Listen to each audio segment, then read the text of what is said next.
জয় গুৰু শংকৰ। ঈশ্বৰ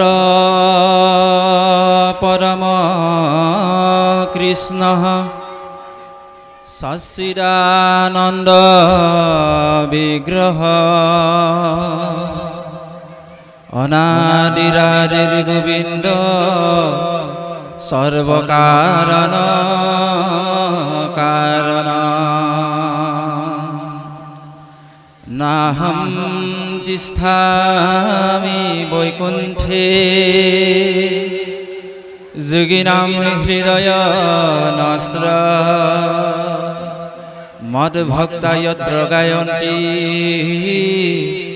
তত্ৰ তিষ্ঠামি নাৰদ। কৃষ্ণ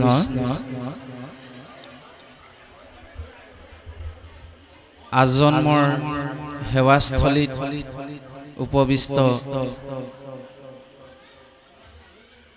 মোৰ পৰম পূজনীয় পিতৃতুল্য দেউতা হওক, গংগাৰ সদৃশ আই মাতৃসকল, বাপ বান্ধৱ তথা যুৱ বন্ধুসকল আৰু আজিৰ শিশু কাইলৈ দেশৰ ভৱিষ্যত কণ কণ মইনা মাইনীসকল, আমি অভাজনে আপোনাসৱৰ চৰণ কমলত পোনপ্ৰথমে ভক্তিৰ সেৱাভাগী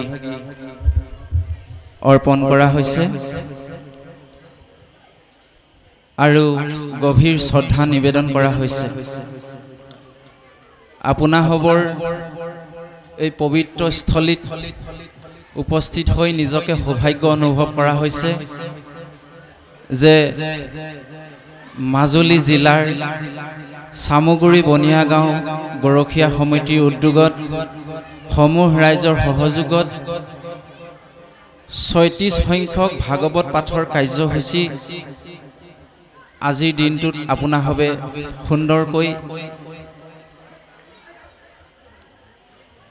সুন্দৰভাৱে পালন কৰি আহিছে বা কৰিছে।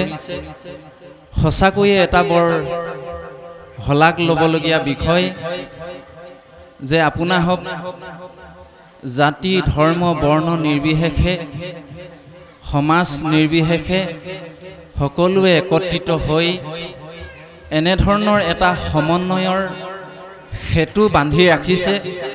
তাৰ কাৰণে কিন্তু আমি শলাগ নল'লে বৰ ডাঙৰ অপৰাধ হ'ব। আজি যান্ত্ৰিকতাৰ যুগত আমাৰ মানুহবিলাকৰ মাজত বা সমাজবিলাকৰ মাজত সমন্বয় নাইকিয়া হৈছে। বিভিন্ন কাৰণত সমন্বয়বিলাক বিচ্ছিন্ন ৰূপত আজিকালি প্ৰকাশ হোৱা আমি দেখা পাওঁ।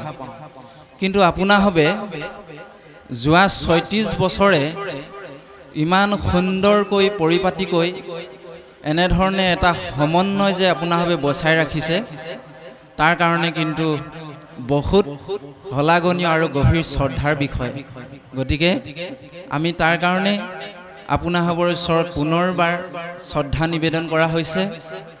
আপোনাসৱক ভগৱন্তই আৰু ভক্তি দিয়ক, শক্তি দিয়ক, আগলৈ যাতে এনেধৰণে সমন্বয়ৰ হেতুটো থাকে, তাৰ কাৰণে আমি ভগৱন্তৰ চৰণত প্ৰাৰ্থনা জনাইছোঁ।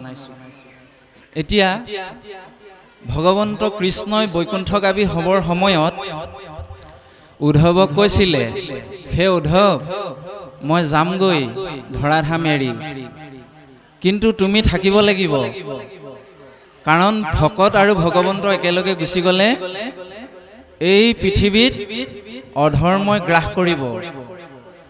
সেইকাৰণে তুমি ইয়াত থাকিব লাগিব উদ্ধৱ, আৰু ভক্তি প্ৰচাৰ কৰি তুমি প্ৰচাৰ কৰিব লাগিব।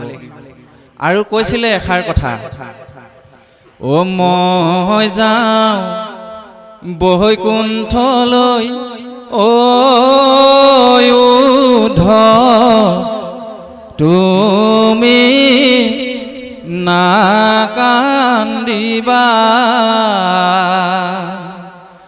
অ বদহৰিকা আশ্ৰমখনি অ' উদ্ধৱ যত নেৰাখিবা।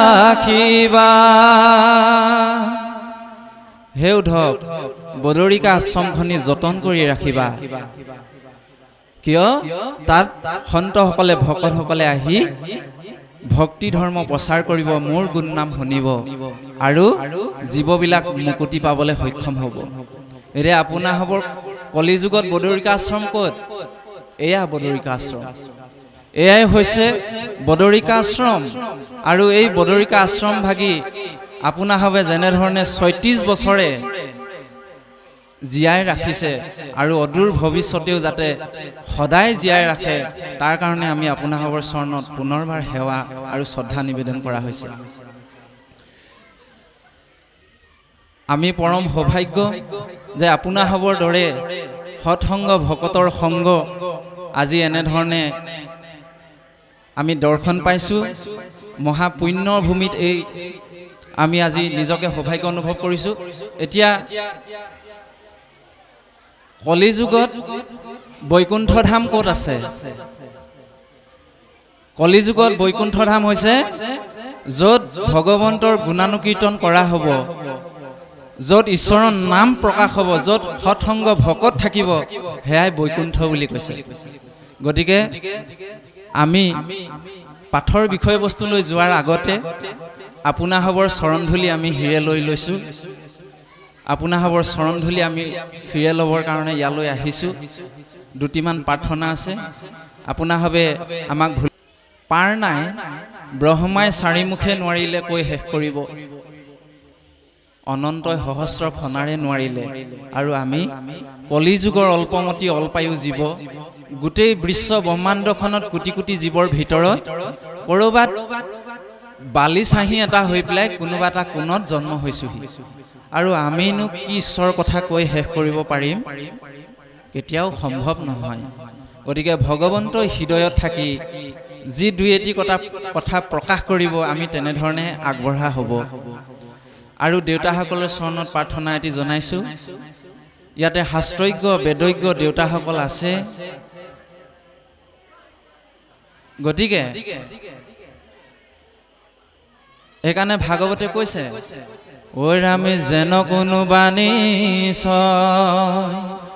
ও বালকে ভাষয় ও তথাপিতো পিতৃ ৰংগে চাহিয়া থাকয়। এটি সৰু ল'ৰাই কিবা এটি ক'লে বা ক'ব বিচাৰিলে দেউতাকসকলে অপৰাধ নধৰে।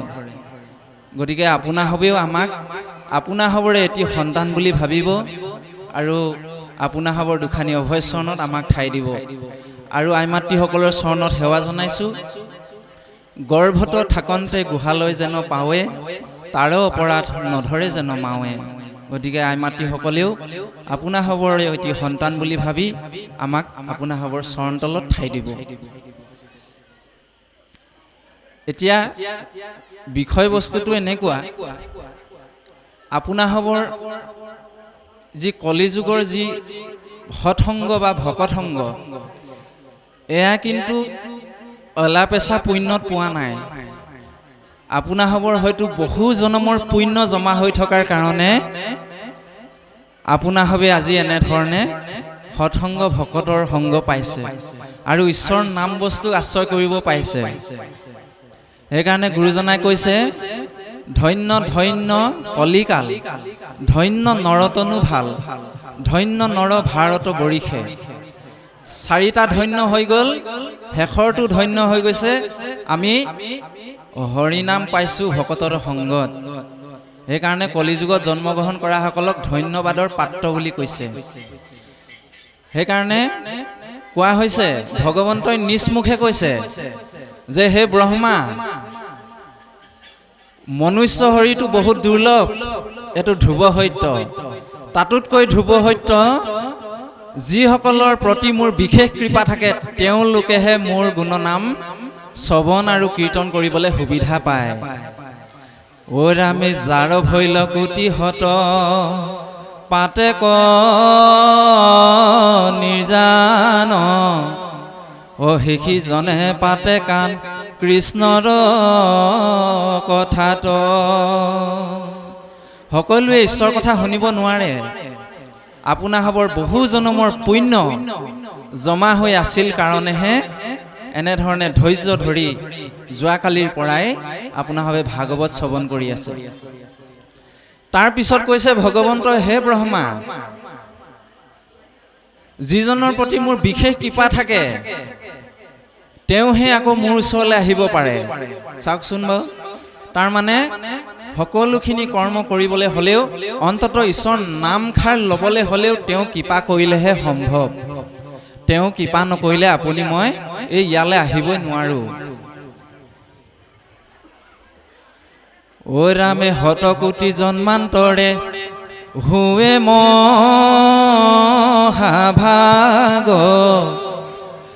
নৰ শৰীৰক জীৱে তেৱে পাৱে লাগ। এহে ৰামে তাত যেৱে মূৰ দায়া ভৈলা যা কপ্ৰতি, হেহিষে কৰিব পাৰে আমাত ভগতি। চাওকচোন বাৰু, ভগৱন্তই কৈছে মোৰ বিশেষ যিসকলৰ কৃপা থাকে হয়নে বাৰু, সেইসকলেহে আমাৰ ওচৰত ভক্তি কৰিব পাৰে। গতিকে আপোনাসৱ পৰম সৌভাগ্য, এনেধৰণৰ যে অনুষ্ঠান পাইছে এইটো বহুত পুণ্যৰ বলত পাইছে। আৰু এটি প্ৰাৰ্থনা জনাই লৈছোঁ আপোনাসৱৰ চৰণত। পৰিৱেশটো আপোনাসৱে এই অনুষ্ঠানটোত ওতঃপ্ৰোতভাৱে জড়িত আছে। বিশ্বায়নৰ যুগত আমাৰ নৱপ্ৰজন্মসকল এনেকুৱা দিশলৈ গতি কৰিছে, আজি তাৰিখত আপোনাসৱৰ এইফালে হৈছে নাই আমি নাজানো, কিন্তু আমাৰ সেইফালে এনেকুৱা পৰিস্থিতি হৈছে যে মাক দেউতাকে ল'ৰা ছোৱালীৰ কাৰণে কান্দিবলগীয়া হৈছে, নিজৰ ল'ৰাটোৰ কাৰণে কান্দিবলগীয়া হৈছে। এনেকুৱা যুগৰ পৰিৱৰ্তনত, কুসংগৰ প্ৰভাৱত তেওঁলোকৰ জীৱনবিলাক একেবাৰে অধোগামী হ'বলৈ আৰম্ভ কৰিছে। এতিয়া আমাকো নিন্দা কৰে বহুতে। আমাৰ যুৱ বন্ধুসকল ইয়াত উপস্থিত আছে, সেইকাৰণে এই কথাকেইটা কৈ লোৱা হৈছে। আমাকো বহুতে নিন্দা কৰে, কি বুলি জানে, বোলে এইজন এইটো বয়সতে কিহে পালে এখন ভকতি কৰিবলৈ, নামঘৰলৈ যাবলৈ বুঢ়া বুঢ়া ভকতৰ লগত ঘূৰি ফুৰে এইজন, হয়নে বাৰু? এইজনক ভাগৱতে মূৰত ধৰিলে নেকি, এনেকে বুলি ঢেৰ কথা শুনায়। কিন্তু তেওঁলোকে যিসকল আমাৰ বয়সৰ ল'ৰা ছোৱালী, যিসকলে মদ ভাং খাই লিটিং লাটাংকে বাটে পথে ঘূৰি ফুৰিছে, বেয়া কামবোৰ কৰিছে, চুৰ ডকাইত কৰিছে, তেওঁলোকক কিন্তু কওঁতা কোনো নাই। কিন্তু আমিতো সেইখিনি কৰিবলৈ যোৱা নাই, হয়নে নহয়? আৰু তাৰ মানে সেইসকলে আমাৰ যুৱ বন্ধুসকল ভাল হ'লেও জগৰ লাগে তেওঁলোকৰ, বুজিছেনে কথাটো? তাৰমানে আমি ভাল হ'ব নালাগে, মানে চুৰ ডকাইতে হ'ব লাগে। এই মানসিকতাটো সলনি কৰাৰ প্ৰয়োজন আছে। তেওঁলোকে নিন্দা কৰিছে, হয়। আমি ইয়াত কি কথা আলোচনা কৰিছোঁ? আমি সদায় জ্যেষ্ঠজনক ভক্তি কৰা, শ্ৰদ্ধা কৰাৰ কথা আলোচনা কৰিছোঁ। মাক দেউতাক ঈশ্বৰ তুল্য হয় বুলি আমি চিনাকি কৰি আছোঁ সমাজত আমাৰ নৱবন্ধুসকলক, যে পিতৃ দেৱো ভৱ মাতৃ দেৱো ভৱ। মাক ঈশ্বৰ জ্ঞান কৰিবা, দেউতাক ঈশ্বৰ জ্ঞান কৰিবা। এয়া আমি কি ভুল কাম কৰিছোঁ নেকি? কওকচোন আপোনাসৱে। হে, আমিতো সেইখিনি জ্যেষ্ঠজনক সন্মান কৰিব লাগে, কনিষ্ঠজনক মৰম কৰিব লাগে, স্বামী স্ত্ৰীৰ মাজত মৰম আন্তৰিকতাৰ মাজত জীৱন কটাব লাগে, আৰু বেয়া আচৰণবিলাক ত্যাগ কৰি আমাৰ জীৱনটো কেনেধৰণে উত্তৰণ ঘটাব পাৰোঁ, এই কথাবিলাক আমি আলোচনা কৰিছোঁ। ইয়াত কাৰো পৰচৰ্চা পৰনিন্দা কৰিবলৈ অহা নাই, বা ভাত খোৱা শাক খোৱা পাতিবলৈ আমি অহা নাই। সেইকাৰণে যুৱ বন্ধুসকলৰ চৰণত সেৱা জনাইছোঁ। কোনোবাই যদি কান্ধত খোলটো লৈ যাওঁতে হাঁহিছে, বা ভাগৱত পঢ়িবলৈ লওঁতে হাঁহিছে, ধুতিখন পিন্ধি নামঘৰলৈ আহোঁতে হাঁহিছে, আমাৰ আই মাতৃসকলকো হাঁহে দেই। বহুত জেগাত বোলে এইগৰাকী বৰ বোলে ভক্তি মাতৃ সতী সাধিনী দেখুৱাইছে, এনেকে বুলি কয়। আপোনাসৱৰ এইফালে কয় নাই নাজানো বাৰু। সকলোৱে কথাখিনি মনত ৰাখি লওক এটা কথা, ভকতিও নিজৰ নিজৰ, সংস্কাৰো নিজৰ নিজৰ, আৰু তৰিবও লাগিব নিজে নিজে। আপোনাক মোক কোনো তৰাই দিব নোৱাৰে। আৰু যুৱ বন্ধুসকলে এটা কথা মনত ৰখা উচিত, যিকেইজন বন্ধুৱে নামঘৰলৈ আহোঁতে হাঁহিছে, ধুতিখন পিন্ধোতে হাঁহিছে, খোলটো লওঁতে হাঁহিছে, সেইকেইজনে কি কৰিব জানে? আপুনি মই মৰিলে মৰিশালীত খৰি দিবলৈ যাওঁতে সিহঁতে আপোনাৰ মোৰ মৰিশালীত মদ খাই আহিব, এইটো লিখি ৰাখক। আপুনি মই গুচি গ'লে তেওঁলোকৰ একো অসুবিধা নহয়, একো অসুবিধা নহয়, বৰঞ্চ আপোনাৰ মোৰ মৰিশালীত মদ খাইহে আহিব সিহঁতে। কেনেকুৱা বন্ধু তেতিয়াহ'লে কওকচোন আপোনাৰ হবে? সেইকাৰণে গুৰুজনাই কীৰ্তনত লিখিছে, সেই কলিযুগৰ নৰসকল, কোনোবাই নিন্দা কৰিব পাৰে, কোনো ডাঙৰ কথা নহয়। ভক্ত প্ৰহ্লাদে অসুৰ ৰাজ্যত জন্মগ্ৰহণ কৰিও গোটেই জীৱনটো সংগ্ৰাম কৰি কৰি ভগৱন্তৰ কৃপা পাবলৈ সক্ষম হৈছিলে। এইফালে বিভীষণ গোটেই অসুৰ ৰাজ্যত থাকি এজনেই বৈষ্ণৱ, বিভীষণ ভকত, ভগৱন্তৰ ভকত, অসুৰ ৰাজ্যত থাকিও ভকতি এৰা নাছিলে। গতিকে আপুনি মই সেইসকল মহান মহান ভকতৰ পৰা প্ৰেৰণা ল'ব লাগিব, উৎসাহ ল'ব লাগিব, হয়নে বাৰু? সেইকাৰণে কোৱা হৈছে, হে বন্ধুসকল, এই যিসকলে নিন্দা কৰে সেইসকলৰ কথাত কাণ নিদিবা। শংকৰ গুৰুজনাই কীৰ্তনত লিখিছে, কলিৰ ধৰ্ম হৰি নাম যা, পাপীৰ নিন্দাত নেদিবা কাণ। আপোনাক মোক কাণ কৰিবলৈ মানা কৰিছে, শুনিবলৈ মানা কৰিছে, কোনোবাই যদি নিন্দা কৰিছে গুৰুত্ব দিবলৈ মানা কৰিছে। আৰু এই বস্তুটো দৃঢ়তাৰে আপুনি মই ল'ব লাগিব, হয়নে বাৰু? মৰোতে কোনোবা কাৰোবাৰ লগত যায় নেকি? কোনো নেযায়। সেইকাৰণে দস্যু ৰত্নাকৰ কাহিনীটো আমাৰ যুৱ বন্ধুসকলে কেতিয়াবা পঢ়াৰ প্ৰয়োজন আছে বুলি ভাবোঁ। দস্যু ৰত্নাকৰে ভাবিছিলে, মই মোৰ মানুহজনীক বৰ ভাল পাওঁ, মা দেউতাক বহুত ভাল পাওঁ, ল'ৰা ছোৱালীকেইটাক বহুত ভাল পাওঁ, ডকাইত কৰি কৰি ধন উপাৰ্জন কৰি পৰিয়ালটো পোহপাল দিছিলে। তেতিয়া নাৰদৰ সংগ যেতিয়া পালে, ভকতৰ সংগ যেতিয়া পালে, নাৰদে ক'লে, বোলে হেৰা, তুমি যে এইবিলাক কৰ্ম কৰি কৰি পৰিয়াল পোহপাল দিছা, তোমাৰ পাপ হৈছে নহয়, এই পাপৰ সমভাগী তোমাৰ পৰিয়ালে ল'বনে নাই? সুধি আহাকে যোৱাচোন। তই পলাবলৈ বিচাৰিছ হয়নে বাৰু? এইবিলাক কথা কৈ গৈ পলাবলৈ বিচাৰিছ? নহয় বোলে, মোক বান্ধি থৈ যোৱা, ইয়াতে মই থাকিম। নাৰদক আতি আতি বান্ধিলে, বান্ধি পেলাই গ'ল পৰিয়ালটোৰ ওচৰলৈ। প্ৰথমতে ভাৰ্যাগৰাকীৰ ওচৰলৈ গ'ল, বোলে হেৰা, মইতো তোমাক বহুত মৰম কৰোঁ, মই বহুত অত্যাচাৰ অন্যায় কৰি তোমালোকক খুৱাই পিন্ধাই আছোঁ, ইয়াৰ কাৰণে মোৰ পাপ হৈছে নহয়, তোমালোকে মোৰ পাপৰ সমভাগী হবানে নোহোৱা? ভাৰ্যাগৰাকীয়ে কি বুলি কৈছে জানে? বোলে তুমিহে মোক বিয়া কৰাই আনিছা, হয়নে বাৰু? মইতো নিজে অহা নাই। ক'ৰ পৰা কেনেকে আনিছা তুমিহে জানা, মই তোমাৰ পাপৰ সমভাগী হ'ব নোৱাৰো। বোলে নোৱাৰা? মাক দেউতাকৰ ওচৰলৈ গ'ল, বোলে মা দেউতা,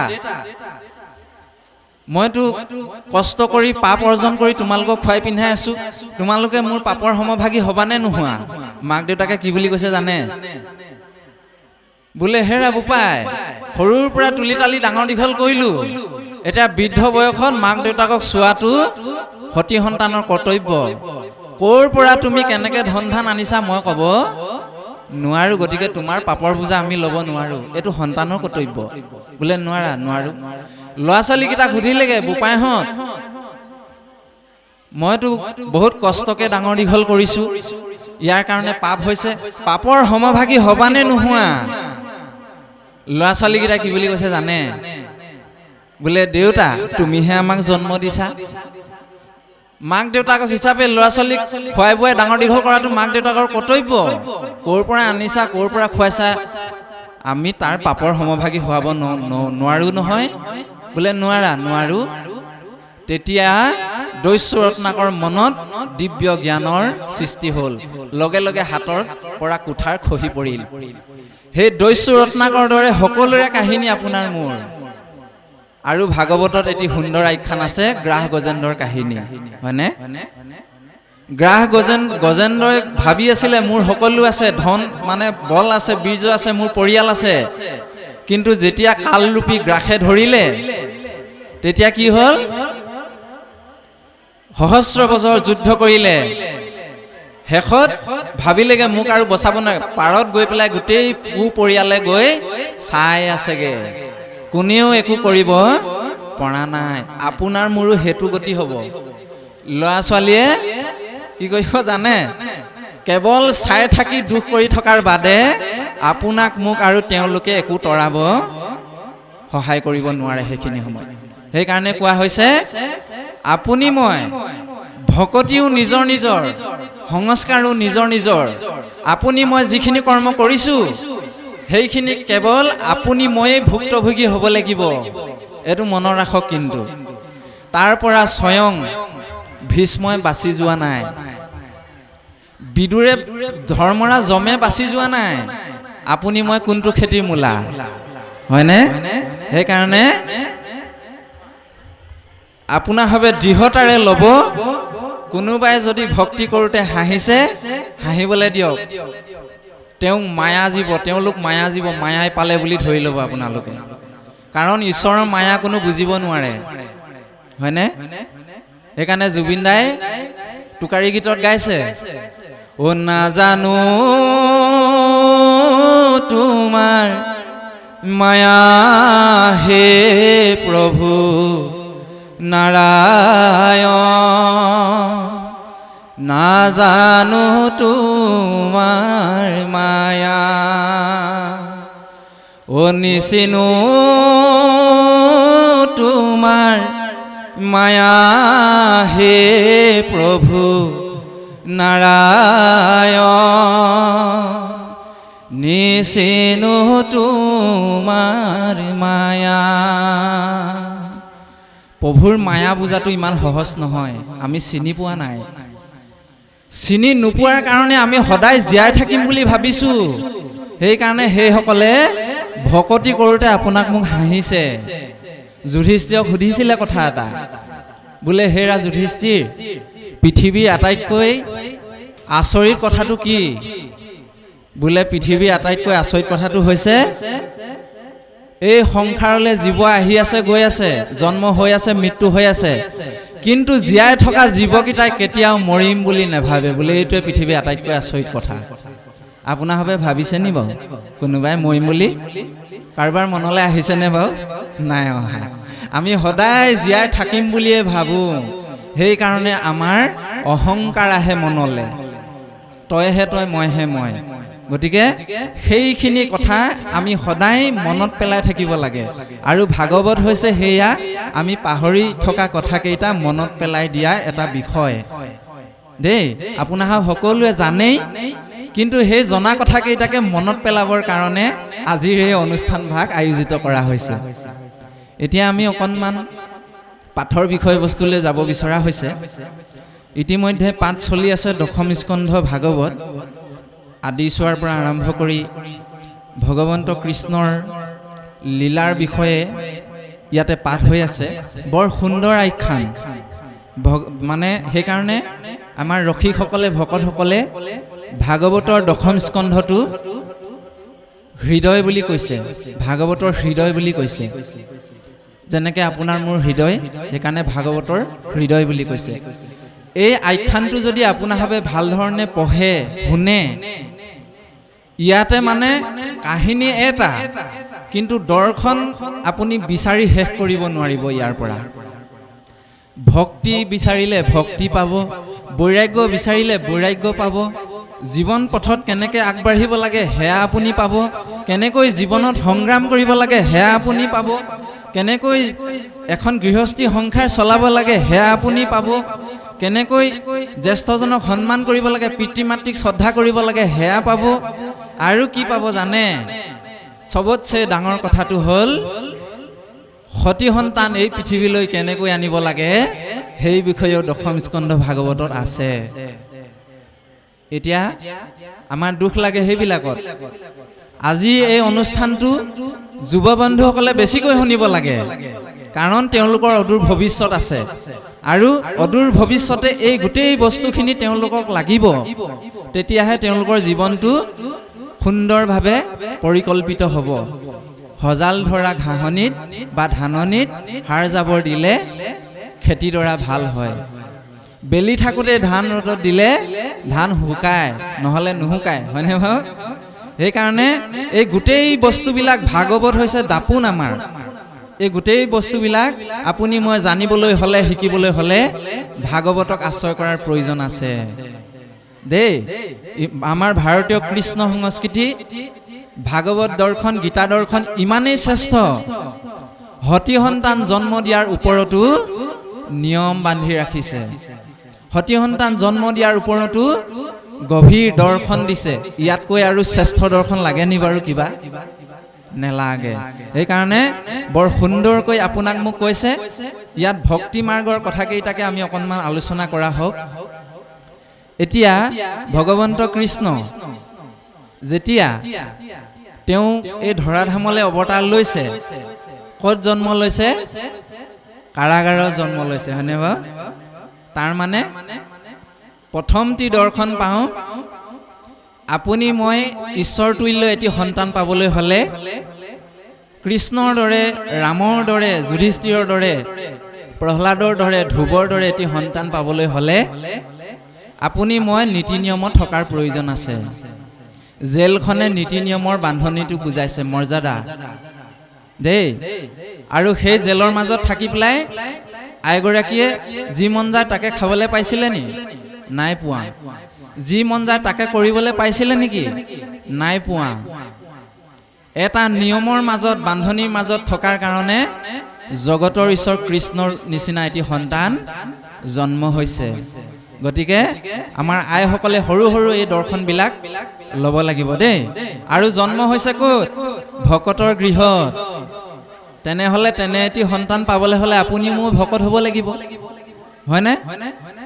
সেইকাৰণে কৈছে দশম স্কন্ধৰ প্ৰথম অধ্যায়টোতে, ঐ ৰামে শ্ৰৱণ কীৰ্তন জৈত কৃষ্ণৰ নকৰে, ও তৈতে হেৰাই কষি গণে বিঘিনি আচৰে। য'ত ভক্তি নাথাকে, য'ত ঈশ্বৰ উপাসনা নাথাকে, সেই ঠাইত ৰাক্ষস প্ৰবৃত্তিবিলাক, অসুৰ প্ৰবৃত্তিবিলাকে আহি ঠাই লয়হি বুলি কৈছে, হয়নে বাৰু?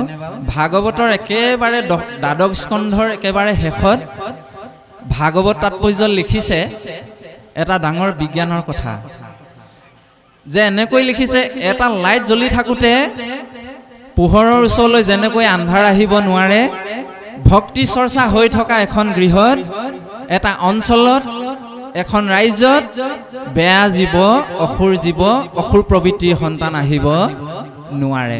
আৰু যদিও আহে তেতিয়াহ'লে সি ভক্তিৰ সংস্কাৰৰ দ্বাৰা পৰিৱৰ্তন হৈ গুচি যাব বুলি কৈছে। এইবিলাক সংস্কাৰ কথা আপোনাক মোক দিছে দেই। সেইকাৰণে আপুনি মই কি কৰিব লাগিব? সদায় ঈশ্বৰমুখী হোৱাৰ প্ৰয়োজন আছে, কাৰণ আমি হৈছোঁ আধ্যাত্মিক জীৱ। আমাৰ আত্মাবিলাক হৈছে আধ্যাত্মিক। আপোনাক মোক আধ্যাত্মিকতাইহে মনত আনন্দ দিব পাৰিব। আৰু সেইখন গৃহত য'ত ঈশ্বৰ উপাসনা নহয়, য'ত ভক্তি নাথাকে, সেইখন গৃহত অসুৰ প্ৰবৃত্তি আজিও আছে। বোলে কেনেকে? কুৰুচুত, কপট, দম্ভ, দ্বেষ, অহংকাৰ, মদ, মাচুৰ্য, এইবিলাক বোলে কিবা এটা ক'বই নোৱাৰি, খং খাই আহেই। বোলে সৰু কথা এটাতে লাঠি এডাল উলিয়াই আনেই মাৰিবৰ কাৰণে, হয়নে? বোলে অকণমান কিবা এটা ক'লে বুলিলে ৩-৪ দিন ভাত নোখোৱাকৈ থাকেই। এইবিলাক হৈছে অসুৰ প্ৰবৃত্তি। আৰু এইবিলাক নাইকিয়া হ'বলৈ হ'লে কেৱল মাত্ৰ আপোনাৰ মোৰ ভক্তি চৰ্চাৰ প্ৰয়োজন আছে। সেই তেনেধৰণে নীতি নিয়মৰ মাজত থাকি জগতৰ ঈশ্বৰ কৃষ্ণক জন্ম দিব পাৰিছে। তাৰপিছত যেতিয়া জগতৰ ঈশ্বৰ কৃষ্ণ আহিছিল, তাৰ আগলৈকে বসুদেৱ আৰু দৈৱকীৰ হাতে ভৰিৰে শিকলি দুডাল লাগি আছিল। সেইকেইডাল শিকলি হৈছে মোহৰ শিকলি। আপোনাৰ মোৰো মোহৰ শিকলি আছে, হয়নে বাৰু? যেতিয়া জগতৰ ঈশ্বৰ কৃষ্ণ আহিলে, লগে লগে সেই শিকলিকেইডাল খুলিবলৈ আৰম্ভ কৰিলে, খুলি গ'ল নিজে নিজে। তাৰমানে আপুনি ময়ো জগতৰ ঈশ্বৰ কৃষ্ণক হৃদয়ত ল'ব পাৰিব লাগিব, হৃদয়ত ল'ব পাৰিব লাগিব। তেতিয়াহে মোহ নামৰ শিকলিডাল নিজে নিজে খোল খাবলৈ আৰম্ভ কৰিব। আৰু কলিযুগত ভগৱন্ত কোন? ভকতসকল। সেইকাৰণে ভকতৰ চৰণ ধূলি সদায় ল'ব পাৰিলেই, সৎসংগ ল'ব পাৰিলেই আপোনাৰ হবে সেই মোহৰ শিকলিকেইডাল লাহে লাহে খুলিব পাৰিব বুলি কৈছে, হয়নে বাৰু? হৰি হে কিনো ভাগ্য মিলালায়া মাৰ,